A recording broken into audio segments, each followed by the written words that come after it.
ஹாய்ங்க. பாப்பா evening tuition போயிட்டு வந்தோடனே, அம்மா எனக்கு ரொம்ப பசிக்குதும்மா, சீக்கிரமாக ஏதாவது குயிக்காக செஞ்சு கொடுங்க அப்படின்னு சொல்லி கேட்டாங்க. அப்போ தான் சரி சேமியா செய்யலான்னு ஒரு ஐடியா தோணுச்சு. அனில் சேமியாவில் ஒரு பிரியாணி ஃப்ளேவர்னு ஒரு விட்டுருக்காங்க.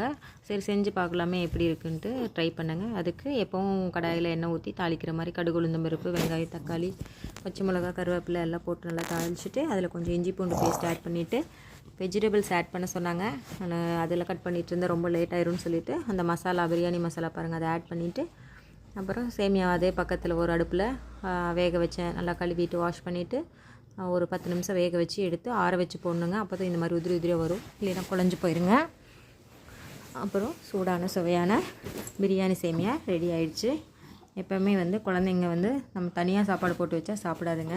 இந்த மாதிரி பாருங்கள், அக்கா, அப்பா, அம்மா எல்லாம் உட்காந்து ஒன்றா சாப்பிடும்போது அவங்களுக்கும் இந்த சாப்பிடணுங்கிற ஒரு இன்ட்ரெஸ்ட்டு வந்துடுதுங்க. எங்கள் பையனுக்கு இன்றைக்கி தான் நான் ஃபஸ்ட்டு பிளேட்டில் போட்டு வச்சுருக்கேன். பாருங்கள் எவ்வளோ க்யூட்டாக எடுத்து சாப்பிட்றாங்க. தேங்க்யூ.